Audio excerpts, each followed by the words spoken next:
तो आज हम बात करेंगे मिड लाइफ क्राइसिस की। नमस्कार, वेलकम टू ऑनेस्ट एस्ट्रोलॉजर। कुछ टॉपिक्स मेरे दिल के बहुत करीब हैं, उनमें से एक है मिड लाइफ क्राइसिस। मैं चाहता तो 10 12 15 पॉइंट इकट्ठे करके यहाँ वहाँ से एक वीडियो में बना देता, लेकिन कुछ चीज़ें हैं जो दिल से आती हैं, एक्सपीरियंस से आती हैं। मेरा ज़्यादातर कंटेंट ऐसा ही है। मैंने कुछ ऐसे जुगाड़ उठा करके और 4 किताबें उठा करके या 4 वेबसाइट सर्च करके नहीं बनाया। मैंने अपने एक्सपीरियंस से, अपने लर्निंग से, अपने थरो एनालिसिस से, अपने हॉरोस्कोप कलेक्शन पे अप्लाई करके और फिर डिसाइड किया कि भाई क्या चीज़ सही है, क्या चीज़ नहीं है। और एस्ट्रोलॉजी के कुछ नियम होते हैं, उसको करना फिर भी आसान होता है। उसमें एक स्ट्रक्चर होता है, there are some rules which you follow, कि भाई लग्न में शनि है तो आदमी मैच्योर होगा, ये तो आप मान करके चल सकते हो। मिड लाइफ एक्सपीरियंस इतना ऑब्जेक्टिव नहीं है। इसमें अलग अलग लोगों के अलग अलग एक्सपीरियंसेस होते हैं, ऑल्दो एक थीम इसमें कंसिस्टेंट रहती है by and large. So mid life crisis hits differently to different people. हाँ, लेकिन इसका एक थीम, एक अंडर करंट रहता है, और वो ये है कि आदमी जाती हुई जवानी को दोनों हाथों से पकड़ना चाहता है। वो वापस से एक बार 16 18 साल का लड़का बनना चाहता। अब इसके ऊपर ना west is still sensitive. India में हमने इसको बहुत इग्नोर और बहुत कॉमेडिक कर रखा है। आपको देखो रील्स बनी हुई हैं कि आदमी जैकेट पहन के कुछ खाना चाह रहा है, बीवी आती है जैकेट हटा के और उसको जो है कुछ कुर्ता सा पहना देती है और दलिया रख देती है आगे। So I know it's funny, but it's also painful, especially for the men going through this. जो जनरेशन फिलहाल मिड लाइफ क्राइसिस से गुजर रही है, especially those born in the 80s, they are the toughest generation. और ऐसी generation है जिनकी जिंदगी बहुत इवेंटफुल रही। हम लोग जब शुरू हुए थे तो ब्लैक एंड वाइट टीवी था हमारे बचपन में। आज हम स्मार्टफोन तक आ चुके हुए हैं। हमें वो लैंडलाइन वाले गोल फोन देखे जिसमें डायल घूम के लगता था, और हम अब एआई और 5G देख रहे हैं। सो हमारी पूरी जिंदगी कई बार बदल गई, and now we know the rules have changed. तो जो स्क्रिप्ट हम लोगों को दिए गए थे सोसाइटी के द्वारा, एल्डर्स के द्वारा, कि साहब आप पढ़ लिख के बहुत मेहनत करके बड़े आदमी बन के दिखाओ, देखो सब बढ़िया हो जाएगा, that shit never happened bro. That shit never happened. हम लोग को कंपनियों ने कहा था, बड़े सपने, बड़े बड़े सपने दिखाते कि देखो if you work hard, you stick to company, तो तुम बहुत आगे बढ़ोगे। कहाँ है भैया, रिट्रेंचमेंट चल रहा हर तरफ। कई लोगों को कहा था बेटा इंजीनियरिंग कर लो, टॉप हो जाओगे, सरकारी नौकरी की तैयारी कर लो, बड़े अफसर बन जाओगे। इन रियलिटी ब्लडी 1% से कम सिलेक्शन रेट है यूपीएससी का, और जो जो इंजीनियरिंग किए बैठे उनका भगवान ही मालिक है।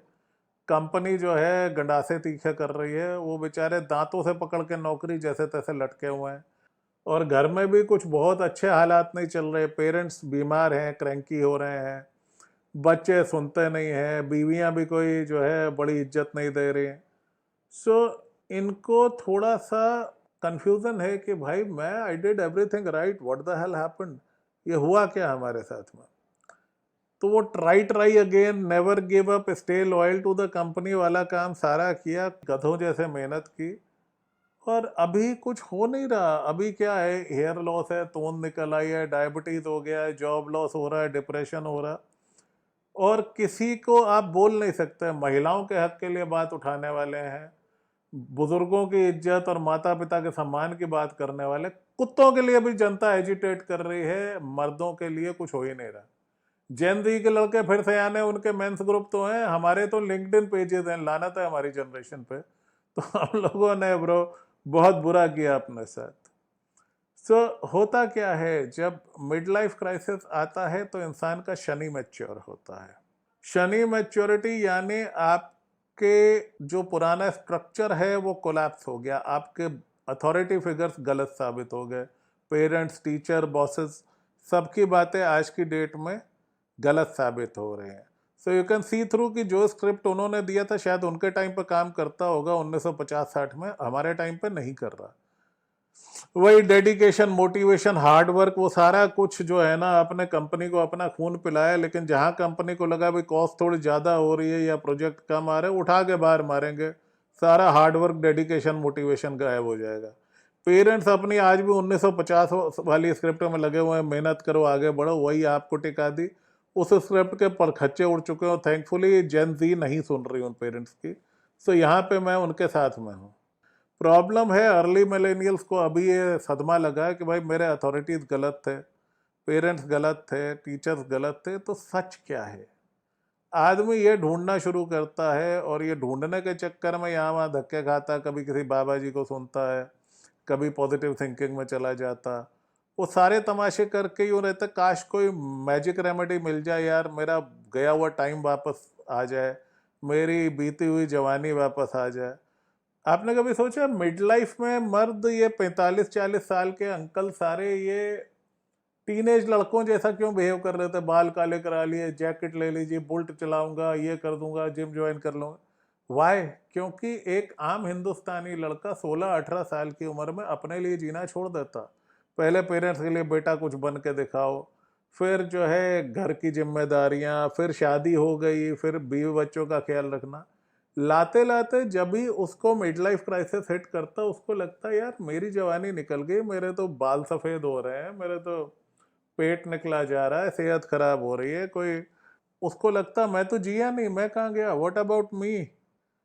तो अब प्रॉब्लम क्या है, वो अपने लिए 18 की उम्र में जीना छोड़ दिया था, तो अब 18 साल का लड़का ही उठ करके आता, अब उसको बुलेट भी चाहिए और जैकेट भी चाहिए और हॉट लड़कियां भी डेट करने। अब उसकी वो 20 साल पुरानी, 25 साल पुरानी ख्वाहिशें अंगड़ाई लेने लगते हैं। That is actually tragic. अगर हमारे देश में लड़कों को भी थोड़ा सा सेल्फ अफेयर, सेल्फिश किया जाता, for lack of a better word, तो शायद सबके लिए अच्छा रहता। अब ये लोग हैं जो छुप छुप के रो रहे हैं। मेरे पास में कई कॉल्स आते हैं अर्ली मिलेनियल्स जिनकी नौकरियां दांव पे हैं, जो 10 तरीके के प्रेशर में हैं। ये सामने भी नहीं रो सकते, वी आर। लेकिन प्रॉब्लम क्या है भाई, मर्द को भी दर्द होता है, ये एज अ सोसाइटी हमें स्वीकार करना होगा। वो ये कहते साहब मैं कहाँ गया, मैंने पहले कॉलेज की तैयारी करी, फिर कंपटीशन निकाले, फिर नौकरी करी, फिर शादी करी, अब बच्चे पाल रहा हूँ, मैं भी जीना चाहता हूँ इससे पहले कि मेरी ज़िंदगी ख़त्म हो जाए। इस चीज़ को काबू करना बड़ा मुश्किल है, क्योंकि अब इस उम्र में आप वापस जाके अपनी कॉलेज वाले पहले प्यार से तो शादी कर नहीं सकते। इस उम्र में आप नया कोर्स लेकर के अपना पूरे करियर ट्रेजेक्टरी तो बदल नहीं सकते। आपको बनना था राइटर, पेरेंट्स ने बना दिया इंजीनियर। वैसे भी इंडियन पेरेंट्स साइंस पढ़ाने में सबसे चैंपियन है। दे दबा दब हमने इंजीनियर इतने इकट्ठे कर रखे, किसी को नौकरी नहीं मिल रही। तो वो 1950 वाली स्क्रिप्ट का आज ये लोग झेल रहे हैं। वो जो हमारी इच्छाएं अधूरी रह गई, वो सारी स्टोरीज जो हो सकती थी नहीं हुई। It is not about what happened, it is more about what could have happened. क्या हुआ उसका दुख कम है, जो हो सकता था उसका गम ज्यादा है। ये चीज जिस दिन लोग समझने लगेंगे और अपने लोगों को सपोर्ट करेंगे, उन मर्दों को जो इस मिड लाइफ क्राइसिस से निकल रहे हैं, तो अच्छा रहेगा। अब उसमें क्या है कि साहब जैसे जैसे इनका राहु मैच्योर होगा, तो वो 42 से शुरू होती है Rahu maturity, depending upon a person nature, वो 45-46 तक कंप्लीट हो सकती है। लेकिन शनि की 36 से लेकर राहु के 42 तक का ये जो रन है, ये बहुत डेंजरस होता है, क्योंकि आदमी का शनि मैच्योर होकर के वो पुराना शनि ढह जाता। राहु अब जिसको शनि ने दबा के रखा हुआ था, वो एकदम छलांग मार के आता और आदमी अपनी हर जायज नाजायज डिजायर को पूरा करने के लिए एक तरीके से बेताब हो सकता है। तो याद रखिएगा, राहु का वाहन शेर है, तो वो शेर जैसे बाहर आता है, झगड़े शुरू कर देता है, ऊट पटांग खर्चे शुरू कर देता है। और एक राहु सेल्फिशनेस आ जाती है उसमें, यार व्हाट अबाउट मी, मेरा क्या। ये सवाल जो उसने 20 साल से नहीं पूछा होता है, वो अब पूछना शुरू कर देता है, व्हाट अबाउट मी। तो खराब चीज ये है कि अभी तक सोचा नहीं। अच्छी चीज ये है कि अब अगर सोचना शुरू करेंगे, तो अभी भी ऐसा नहीं है कि सारी जिंदगी निकल गई। आधी जिंदगी तो निकल गई, इंटरवल आ गया, बट आधी पिक्चर अभी बाकी है मेरे दोस्त। और राहु मैच्योरिटी के साथ में जीना बहुत अच्छा रहता है, बहुत आसान रहता है। और इन सब चीज़ों पे मैं लाऊंगा कि मिड लाइफ क्राइसिस में आदमी को क्या करना चाहिए। आप सिर्फ दूसरों को खुश रख के आप खुश नहीं हो सकते, लेकिन इस उम्र में आपको बुलेट खुशी की बजाय फ्रैक्चर ज़्यादा दे सकती है। कोई अफेयर आपको एक्साइटमेंट तो दे सकता बट साथ में डिजास्टर भी दे सकता है. सो मैं समझता हूँ, I understand that male urge to go and do all those teenage things, but उसके लिए देर हो गई, हम पीछे नहीं जा सकते.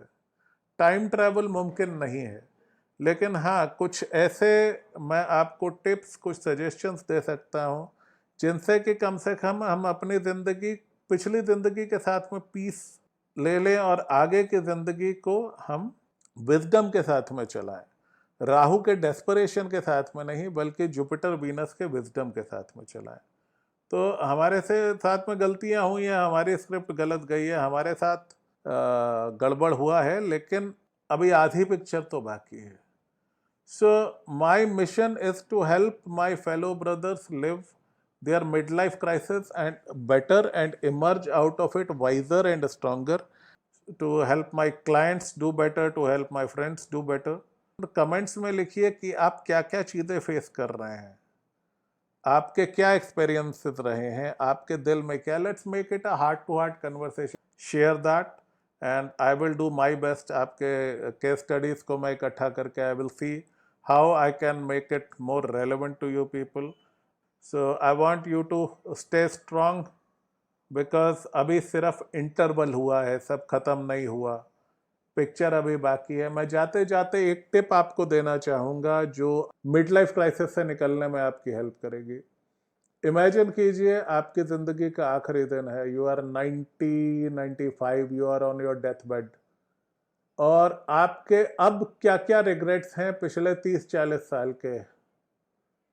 क्या क्या लगता है कि काश ये कर लेता, काश वो कर लेता, उस एज में भी बहुत कुछ किया जा सकता था, काश मैं कर लेता. वो चीज़ें क्या हैं, उनको इकट्ठा कीजिए, उनकी एक लिस्ट बनाइए कि आखिरी में मुझे 45 से 90 के बीच में क्या क्या चीज़ें कर लेनी चाहिए थी जिनका मुझे अफसोस हुआ. अब उनकी लिस्ट बनाइए, and now you wake up and you are 45 और 43 और 42, जो भी आपकी एज है, वो वक्त वापस आ गया है. पूरी पिक्चर खत्म नहीं हुई, इंटरवल में अभी भी टाइगर जिंदा है. अब उस लिस्ट पे काम करना शुरू कीजिए. तो ये मैंने कहीं किसी यूट्यूब रील में सुना था और मैंने ट्राई किया, मुझे बहुत अच्छा लगा ये नुस्खा, और ये मैंने सोचा आपसे शेयर करूं. इसके अलावा और भी बहुत कुछ है, वो लंबे वीडियोस में शेयर करूंगा. बट रिमेंबर, इंटरवल हुआ है, खेल खत्म नहीं हुआ, आधी पिक्चर बाकी है. So stay strong my king, and let's navigate this together. See you in the next one. Piece.